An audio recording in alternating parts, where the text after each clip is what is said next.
only a couple seats together here in the back of the aircraft. Hi there, my name is Braden, if you didn't already know that. Oh, and over this last spring break, I visited some family in my home state of Arizona. The Great Canyon State has much more going on than expected, from the snowy mountains of Flagstaff to the rural deserts of Cave Creek, and the developing cities of Phoenix and Scottsdale.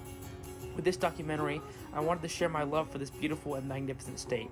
And I started with staying with my mom, a lifetime Arizonan who lives in Cave Creek, and I asked her a few questions. Hopefully she can give us some interesting insights.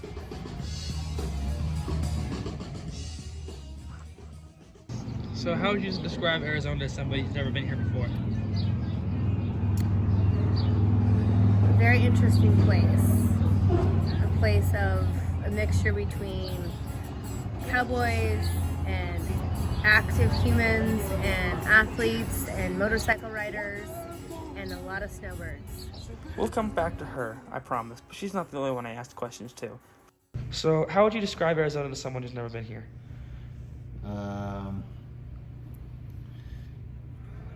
Not what you would expect. Yeah? Yeah, it's very diverse out here. We're not all cowboys. It depends where you go. Phoenix is becoming a lot like California.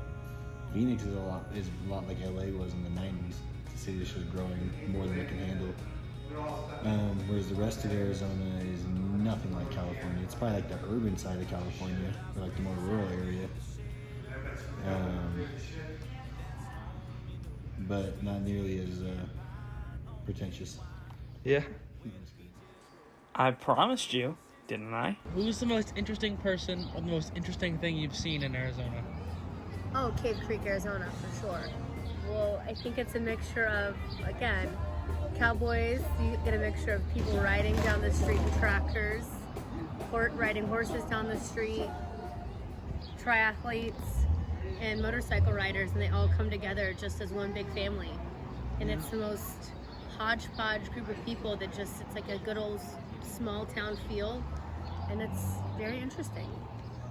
Connor has some different ideas about the things that make Arizona special. Grand Canyon is stupid. Yeah? That is overrated. Sorry for my language, because I know this is probably for school, but no, the Grand Canyon is overrated. I've been here 28 years and I went there one time, and the 4-hour trip to get there was not worth it. I was there for like 35 minutes.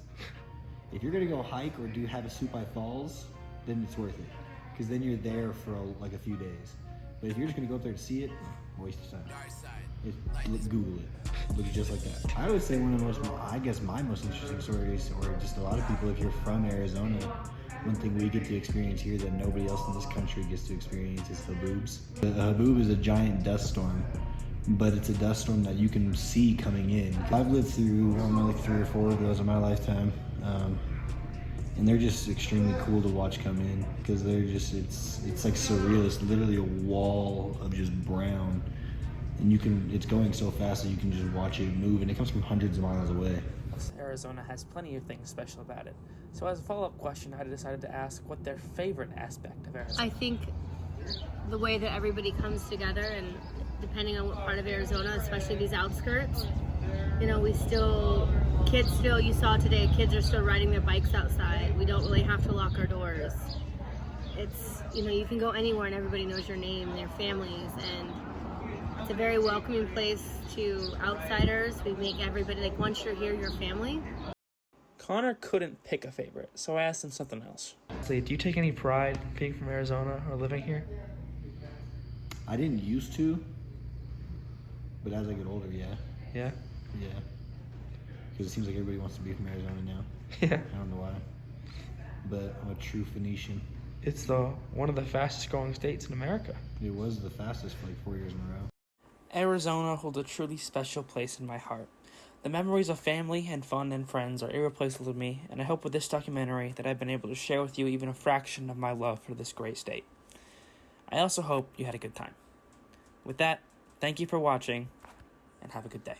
Oh, so look at this cute little boy. He was in the interview with Connor. He's so cute. Look at him. He's a good little boy.